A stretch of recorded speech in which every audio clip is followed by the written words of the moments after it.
As you know, there are ongoing negotiations with Iran to try and keep them from getting a nuclear weapon. They, of course, want to get as they say, they want to get some nuclear power plants going for energy production. And, the U.S. And, of course, our allies in the region are worried that Iran is going to get a nuclear weapon. So we've gotten into negotiations to try and basically stop that.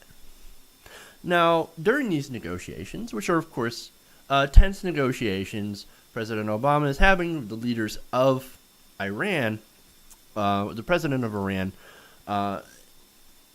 he's having these negotiations, and during these negotiations, the GOP, 47 senators, decide they want to pretty much undercut the president's power. Now, how did they do that? Well, they decided to draft a letter to the leadership of Iran to tell them about our negotiations and how negotiating with President Obama isn't really going to do anything. Now, some of the text of this letter, and I'm going to read you a little bit of it.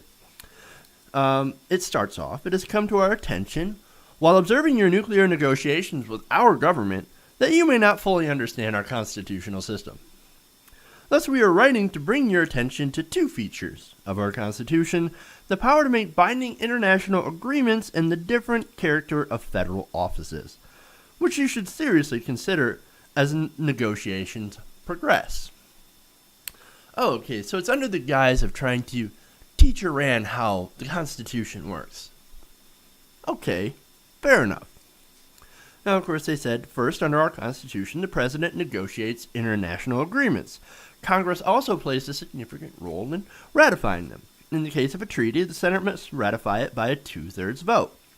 A so-called congressional executive agreement requires the majority vote in both the House and the Senate, which basically means, by House procedural rules, a 3/5 vote in the Senate. I mistakenly said House, but I meant Senate. Sorry. Anything not approved by Congress is a mere executive agreement.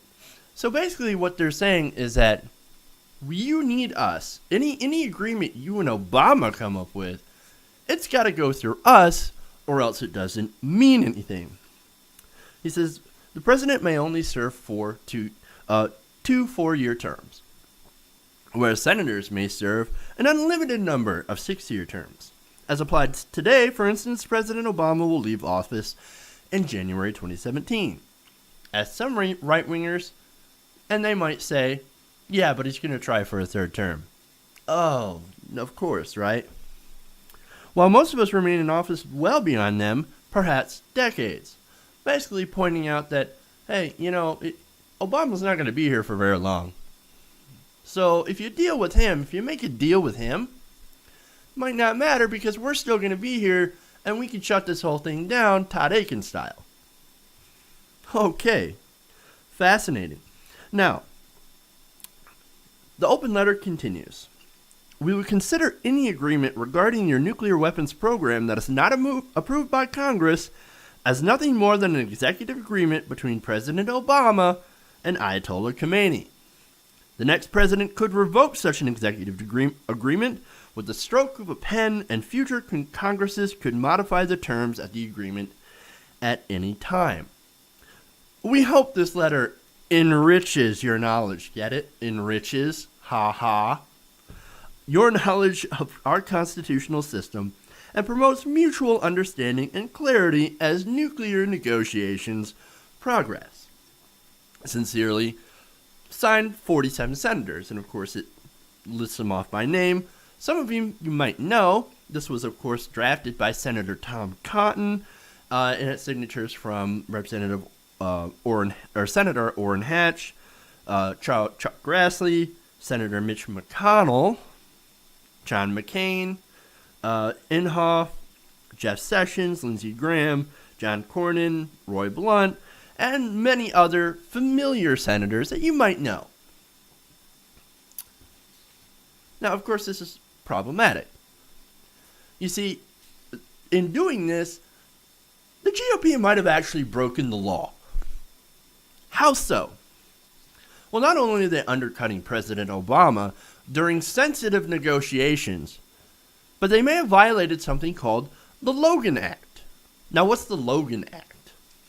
Well, the Logan Act, which, by the way, was enacted in 1799, so it's an old law, an old act.